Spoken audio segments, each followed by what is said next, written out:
நம்ம சேனலை சப்ஸ்கிரைப் பண்ணாதவங்க சப்ஸ்கிரைப் பண்ணுங்கள். கூடவே பெல் ஐக்கானை கிளிக் பண்ணிங்கன்னா நாங்கள் அப்லோட் பண்ணுற வீடியோவை நீங்கள் உடனுக்குடன் பார்க்கலாம். நான் எனக்கு செய்ய போகிறது ஸ்வீட் கார்ன் ரெசிபி. இது வந்து ஈவினிங் ஸ்நாக்ஸாவோ இல்லை மார்னிங் வந்து அந்த 11 o'clock மாதிரி குழந்தைகளுக்கு வந்து நம்ம கொடுத்து விடலாம். அதாவது ஸ்வீட் கார்ன் வந்து 300 grams எடுத்துகிட்டோன்னா ஒரு 50 grams வந்து மாங்காய் எடுத்துக்கலாம். ஒரு 50 grams வந்து வெங்காயம் எடுத்துக்கோங்க. கொத்தமல்லி தழை. இது கூட வந்து லைட்டாக வந்து அதாவது மிளகாத்தூள் ஆட் பண்ணலாம், இல்லைனா சாட் மசாலா நிறைய ஆட் பண்ணி கொடுக்கலாம். வாங்க எப்படி செய்கிறதுன்னு பார்க்கலாம். நான் இன்றைக்கி செய்ய போகிறது ஸ்வீட் கார்ன் ரெசிபி. இது வந்து ஈவினிங் ஸ்நாக்ஸ் வந்து குழந்தைகளுக்காக நம்ம தரப்போகிறோம். தேவையான பொருட்கள் வந்து என்னென்னா, ஸ்வீட் கார்ன் வந்து நான் வந்து ஒரே ஒரு விசில் விட்டு எடுத்து வச்சுருக்கேன், அதாவது வேக வச்சு எடுத்து வச்சுருக்கேன்.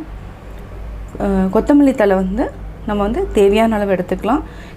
இந்த கார்ன் வந்து எவ்வளோ எடுக்கிறோமோ அதுக்கு தகுந்த மாதிரி எடுத்துக்கலாம். இதுக்கு வந்து மாங்காய் வந்து நான் வந்து ஒரு மாங்காயில் பாதி வந்து சின்ன சின்னதாக இந்த மாதிரி கட் பண்ணி வச்சுருக்கேன் மாங்காயை. ஒரே ஒரு பெரிய வெங்காயம், சாட் மசாலா, மிளகாத்தூள் வந்து 1/4 tablespoon. இது வந்து என்னென்னா நம்ம எதுவுமே அதாவது குக் பண்ணணும்னு அவசியம் இல்லை. கார்ன் மட்டும் நம்ம வேக வச்சு எடுத்து வச்சுட்டோம். இப்போ வந்து ஒரு பவுலில் வந்து மிக்ஸ் பண்ண போகிறோம். இது வந்து ரொம்ப ஈஸி ரெசிபி, அதே மாதிரி குழந்தைகளுக்கு வந்து ரொம்ப பிடித்தமான ரெசிபி. இப்போ எப்படி செய்கிறதுன்னு பார்க்கலாம். இந்த மாதிரி ஒரு பவுல் எடுத்துக்கோங்க. பவுலில் வந்து நம்ம ஃபஸ்ட்டு ஸ்வீட் கார்ன் வந்து ஆட் பண்ணிக்கலாம்.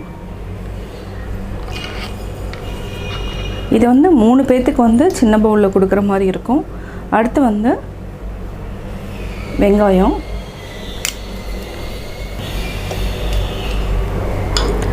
மாங்காய்,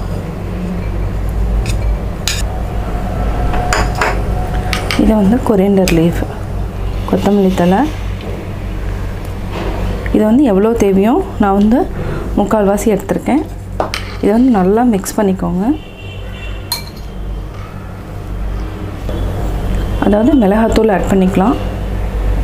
இன்னொன்று என்னென்னா ஆம்ச்சூர் பவுடர். இதுக்கு வந்து சால்ட் வந்து போட்டு வேக வைக்க வேண்டாம், ஏன்னா சாட் மசாலா ஆல்ரெடி உப்பு இருக்குது. இதையும் நம்ம ஆட் பண்ணிக்கலாம்.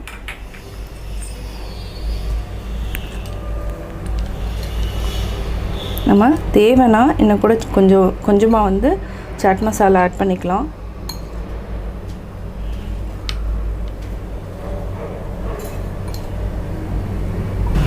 இதுக்கு வந்து கேரட்டும் வந்து நம்ம துருவி கூட ஆட் பண்ணலாம். நான் வந்து இது கேரட் வந்து மிக்ஸ் பண்ணல.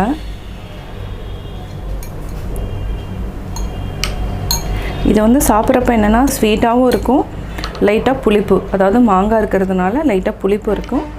சாட் மசாலாவில் ஆல்ரெடி வந்து புளிப்பு, உப்பு எல்லாமே இருக்கிறதுனால இது வந்து குழந்தைங்க வந்து எல்லாத்துக்குமே ரொம்ப பிடிக்கும். இப்போ வந்து ஸ்வீட் கார்ன் ரெசிபி ரெடி ஆகிடுச்சு. இது வந்து தாராளமாக 3 குழந்தைகளுக்கு நம்ம கொடுக்கலாம், நம்மளும் சாப்பிட்லாம். ஸ்கூல்லேருந்து வந்ததுக்கப்புறம் நீங்கள் இந்த மாதிரி நல்லா மிக்ஸ் பண்ணி கொடுத்தீங்கன்னா நல்லா இன்ட்ரெஸ்ட்டாக சாப்பிடுவாங்க. இப்போது ரெடி ஆகிடுச்சு.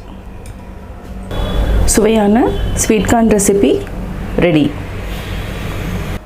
நான் ஸ்வீட் கார்ன் ரெசிபி எப்படி செஞ்சேங்கிறத பார்த்தீங்க. கட்டாயம் உங்களுக்கு பிடிச்சிருக்கும்.